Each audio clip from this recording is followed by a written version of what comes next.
드릴게요. 오케이, 제 이름은 김대실입니다.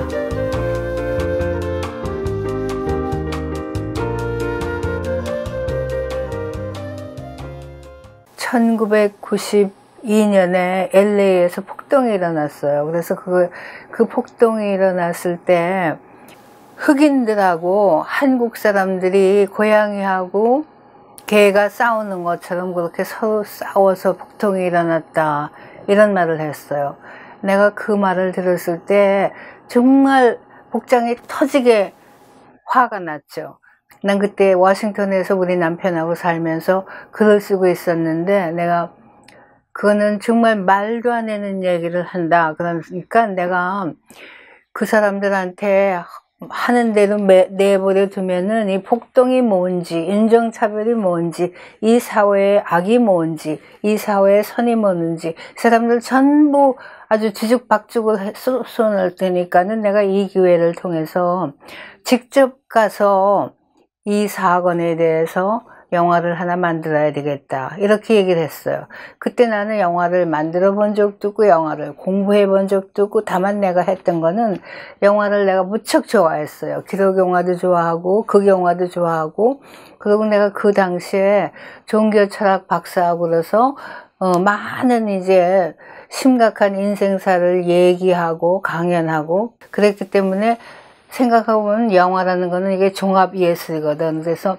내가 영화를 만들면은 경험은 없지만 이걸 전부 같이 모아가지고 내가 생각하는 사회 문제를 다루면은 영화가 될 것 같다는 자신감이 생기더라고요. 그래서 내가 우리 남편한테 내가 LA 가서 이 폭동이 왜 일어났는지를 가서 영화를 만들어야 되겠다, 그러니까 우리 남편이 네가 그렇게 가서 역사를 바로잡는 다큐멘터리를 만들고 싶다면 나는 절대로 너를 옹호하겠다. 그래가지고 우리 남편이 자기 부모가 급한 때에 쓰겠다고 5만 불을 갖다가 맡겨놓은 게 있어요. 근데 우리 남편이 자기 아버지한테 이러이러해서 대실이가 LA 가서 영화를 만들라고 그러는데 갑자기 돈을 지금 어디서 구할 수도 없으니까 아버님, 제가 그 돈을 대실이한테 줘서 영화를 만들게 하고 나중에 어떤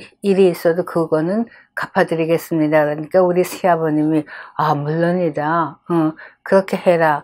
그래가지고 제가 LA 가서 만드는데, 이번 폭동을 통해서 많은 한국인들이 고통을 받았지만 그 중에 여자가 정말 많은 고통을 받았는데 여자들에 대해서 관심이 주질 않고 남자 대변가만 갖다가 부르는데, 나는 이런 여자들을 내가 찾아가지고 면담을 해야 되겠다. 그래서 여자를 중심으로 해서 하게 됐어요. 그랬더니 어떤 거기 있는 한국 여자분이 그렇다면은 꼭 당신이 가서 면담을 해야 될 사람이 있다. 이분의 이름은 이정희 씨라고 그러는데, 이분이 단 하나의 외아들을 4.19 때 바깥에 이 애가 나갔다가 총에 맞아서 죽어서 아들을 잃은 어머니다고. 그러니까 그 어머니를 한번 찾아가라고 그래요. 그래서 나는 그때 가슴이 울렁울렁 하면서, 그렇게 했으면 좋겠지만 내가 그렇게 슬픔에 쌓인 어머님하고 얘기를 할 수 있는 용기가 있을까? 또 그분이 나를 대해줄 수가 있을까? 그런 많은 회의와 흔들림이 있었지만 찾아갔어요. 그랬더니 그 어머님이 그 문턱에서 이렇게 서 계시더라고. 그래서 뭐 하시냐고 그랬더니 기다리고 있대요. 그래서 뭘 기다리세요? 그랬더니 재성이가 돌아오기를 기다립니다. 재성이가 이름이거든. 그 재성이가 죽어서 가서 시체가 빳빳하게 된 거를 다 보고 시체 그 안식조에 갖다 넣고 다 그렇게 한 어머니가 아주 그 아들이 죽었다는 걸 믿지 않고 돌아오는 걸 기다리는 거야. 그래서 그 이정희 씨하고 대화를 시작한 것이 제가 만든 4.29의 첫 발작이자 제일 초점이 되는 거예요. 그래서 그 영화 제목을 어떻게 할까 생각을 했더니 그게 4월 29일에 났으니까 어렵게 생각할 거 없이 나는 이거를 그냥 한국 사람이 말하는 대로 사이구라고 하겠다. 그래서 내가 영화인이 된 것이 정말 가슴을 찌르는 문제성과 사회의 불안정과 사회에서 인종차별과 그걸 모두 보고 이것이 요만큼의 적은 면을 내가 보여줄 수 있다고 그래도 이게 적은 면이니까 보여주는 거 아무 소용없다고 앉아있을 수가 없다 해서 시작한 게 제 다큐멘터리 영화의 시작입니다.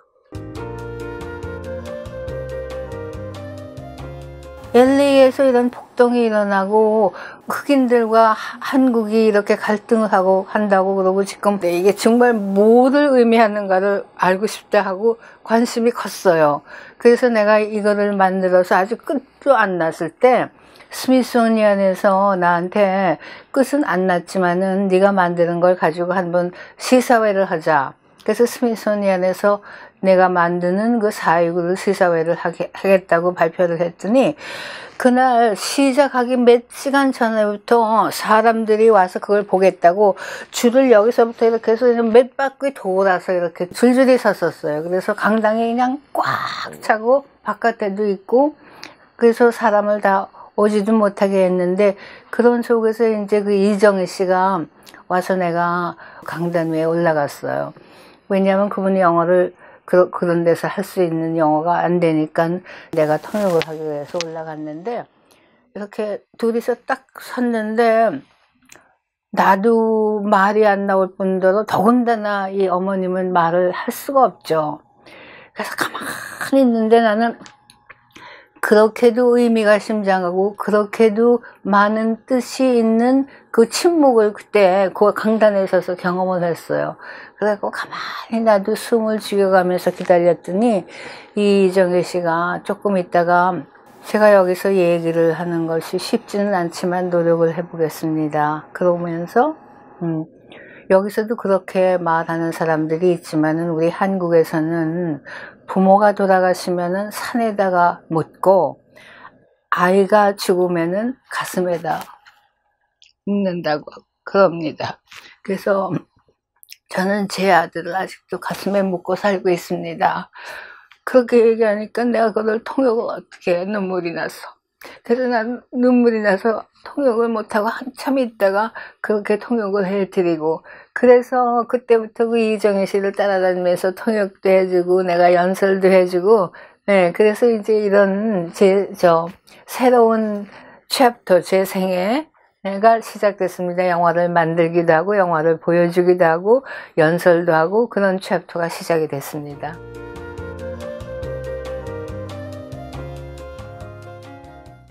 내가 이런 사회에서 이슈가 되는 그런 제목을 가지고 더군다나 주류 사회에서는 아무런 어텐션을 안 주는 그런 소수민족의 문제를 가지고 여러 개를 만들면서 이렇게 봤는데 그때는 나는 거기에 나오는 분들한테 기회를 주기 위해서 나는 거기 근처도 안 가고 뒤에서 백그라운드에서만 일을 했고 침묵의 소리를 봐도 거기는 전부 그 할머니들이 나와서 자기들의 얘기를 해지 내가 그거를 어떻게 뭐 내레이션을 하고 그런 거 하나도 없어요. 그리고 사할인도 그렇고 내가 만든 영화는 다 그랬다고 그때까지는 내가 참석을 안 하겠다 그렇게 했는데 이제 그렇게 다 만들고 나서 가만히 내가 생각을 했는데 그때 그 남한과 북한의 갈등 그런 게 사회 문제가 많이 됐는데 주류 사회가 얘기하는 그 북한의 그 얘기는 형편이 없었고 이 한국 사람들이 그 북한의 얘기를 할 때도 뭐에 바탕을 하고 했냐면은 북한에서 떠난 사람들, 디펙터들 그러니까 북한을 싫다고 해서 도망친 사람들한테 물어보고 그 사람들의 말을 듣고 그 사람들의 주는 정보를 가지고 영화를 만드니까 이 북한에 대한 거는 북한을 싫어서 떠난 사람의 얘기만 하니까는 내가 가만히 그분들을 나 자신의 면담을 하다 보니까는 내가 이러면 안 돼. 이거는 북한 사람들한테 내가 죄를 짓는 거야. 왜냐면 북한에 지금 떠나지 않고 살고 있는 사람이 있는데 그 사람들의 얘기는 하나도 여기 안 나오고 떠난 사람이 싫다는 미움이 가득 찬 얘기만 나오니까 그건 안 돼. 그러니까는 내가 이 문제를 해결하기 위해서는 내가 직접 북한에 가서 그 사람들을 만나야 되겠다. 그래서 내가 만나는 북한 사람들이 내가 좋아하든 싫어하든 미워하든 고아하든 그 사람들이 있는 대로 세상에 소개를 시켜야 되겠다. 그래서 북한을 가기로 결정을 해서 갔던 거예요.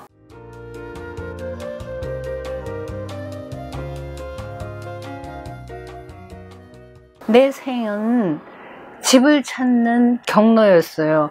나면서부터 내 집이 어디 있냐? Where's my home? 응? 집이라는 거는 마음의 집이고 장소의 집만은 아니잖아요. 근데 마음의 집이라는 게 더 뜻을 가진 거고, 그 마음의 집이라고 그러면은 인간사가 생이라는 것이 인간의 관계에서부터 시작되는 거니까는 그 인간의 관계에서 가장 그 두 마음을 합쳐줄 수 있는 게 우리가 흔히 말하는, 가끔 뜻도 모르게 말하는 소위 사랑이라는 거죠. 네, 그러니까는 나는 다한하고 만나서 결혼을 해서 결혼하기 전에도 다한이라는 미국 사람을 만났을 때 미국이 나한테는 절대로 홈이 아니었어요. 집이 아니야. 지금도 아니야. 근데 나에게 집은 미국 사람이었어. 단.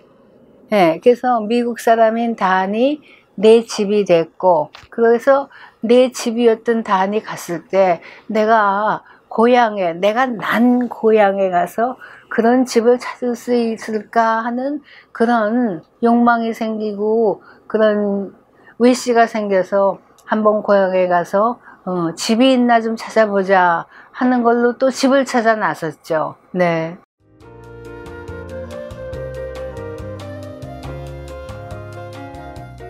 만난 그 북한 시민들을 보고 내 육감이 들어맞았다. 내가 잘 생각했다 하는 기분이 왔는데, 그게 언제 왔냐면 중국의 신양이라는 데 가서 거기서 고려 비행사에 그거를 타고 한 40분만 가면은 평양이 되는데, 그게 국제공항이 아니야. 그게 무슨 국제공항이 그렇게 초라할 수가 있어요. 응? 정말 너무 초라하다. 그러고 이제 가슴이 울먹울먹 안고 이렇게 싹 비행장 속에 발을 들였는데 북한 사람들이 와 내 눈에 와서 닿더라고. 근데 나는 그때 와, 내가 집에 왔다.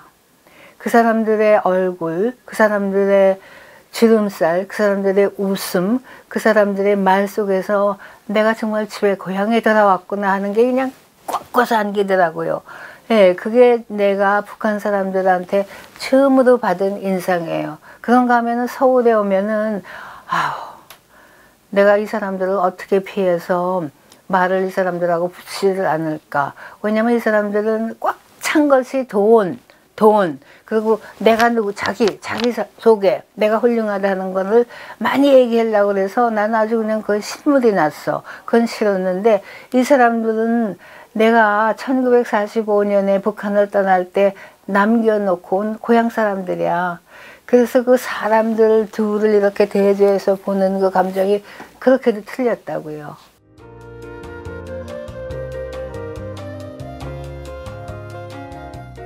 그 묘향산에 갔을 때 우선 그 묘향산에 싹 들어가서 절에 들어갔을 때 거기 무슨 꽃이 피어 있냐면 도라지 꽃이 피어 있었어.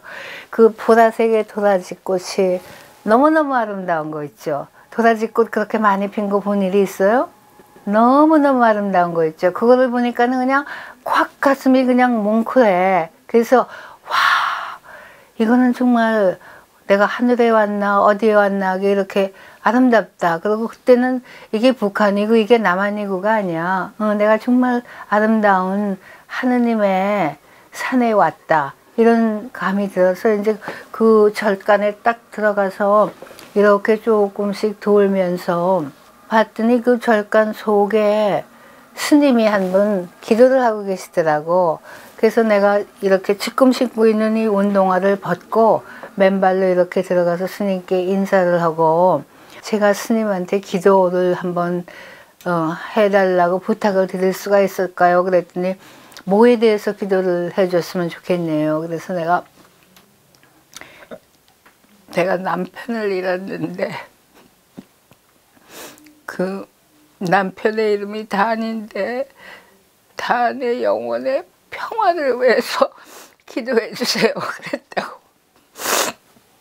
했더니 그분이 이렇게 돌아서서 향에다가 이거를 촛불을 켜고 그리고 기도를 아주 굉장히 공손하게 오랫동안 하시더라고. 그래서 그거를 듣고 이렇게 나오면서 정말 내 눈앞에 나하고 단이 같이 서 있는 거야. 단이 하늘에서 나와서 서 있는 거야. 예. 그게 아주 그냥 나한테, 그래서 내가 그걸 가지고 끝을 맺었죠, 영화를. 예.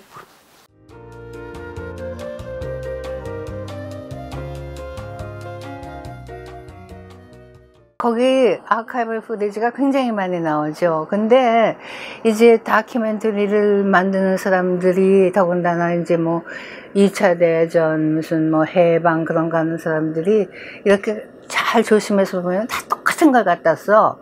왜 그런가 하면은 그 사람들의 그 재료는 어디서 다 오냐면은 워싱턴에 있는 내셔널 아카이브에서 오는 거예요. 근데 그 내셔널 아카이브에 있는 재료가 정말 많지 않아요. 근데 거기서 나오는 그 2차 대전이든가 45년에 대한 거는 정말 풍족하지가 못해요. 좋지가 않아. 그래서 나는 이 아카이브 프리즈를 그것만 가지고는 못하겠다. 그러니까는 세계를 돌아다니면서 찾자.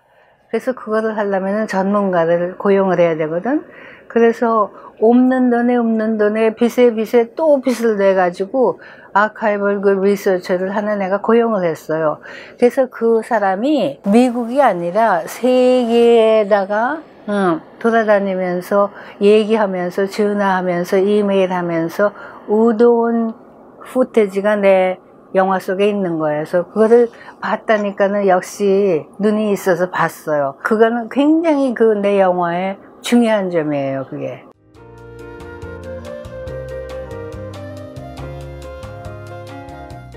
내가 공부를 많이 한 사람이라고, PhD를 하면서 어떻게 생각을 하고, 어떻게 관념을 디벨롭하고, 어떻게 정보를 얻는 거, 그거를 내가 꽉 쥐고 있는 사람이야. 그래서 요새도 그저 젊은 애들이 컴퓨터하고 카메라만 있으면 좋은 영화를 만든다고 떠들고 다니는데, 우선 마음과 머리를 가지고 생각하는 거를 배워야 된다. 그렇게 얘기를 하면 걔들이 얼떨떨해서 못 알아듣는 애가 많은데, 나는 그 학자의 백그라운드만 가지고 감정이 없이하면 이거는 또 인간의 마음을 움직일 수 있는 힘은 없는 거니까는, 그래서 그 영화에서는 지성적인 것과 내가 밤낮 앉아서 슬픔에 젖어서 혼자 흐느끼는 그런 감정, 또 분단된 조국을 생각하면서 느끼는 서러움, 그런 게 한꺼번에 다 몰려온 게 그 영화예요.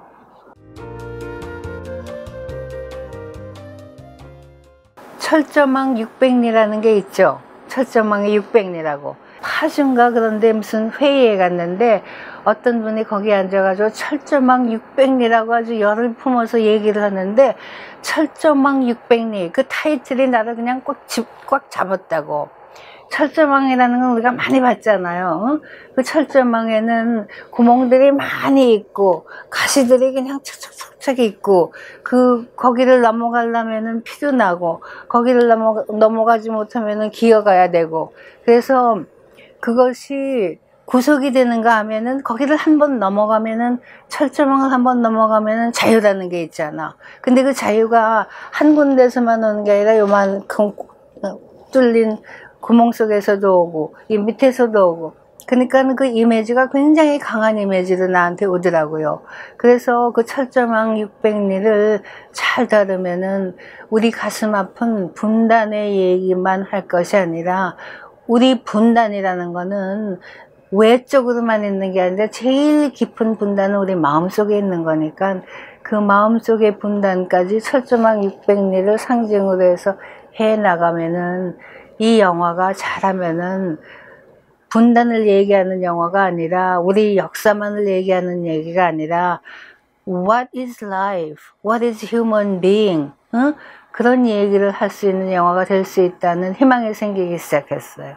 편집을 하고 있는 중에 있는데 그걸 하다 보니까 이쪽에서 본 철조망만 가지고는 페어하지 않거든. 저쪽에서 본 철조망도 해야 되거든. 그러니까는 생각이 자꾸 그렇게 되기 시작하니까는 내 마음속에 내년에 와서 북쪽에서 본 철조망을 해서 철조망 600리 2편이 나왔으면 좋겠다 하는 게 희망이에요. 그 영화를 나한테 어떻게 그렇게 만들었냐, 무슨 뜻이 있느냐 그렇게 묻지 말고 그 영화를 한번 정신을 바짝 모아가지고 보는 사람의 마음속에, 보는 사람의 머릿속에 뭐가 오는가를 한번 느껴주시고 얘기를 해주시면 나는 그게 제일 저한테 대한 보답이고 거기 나오는 분들에 대한 보답이라고 생각해요. 네, 감사합니다.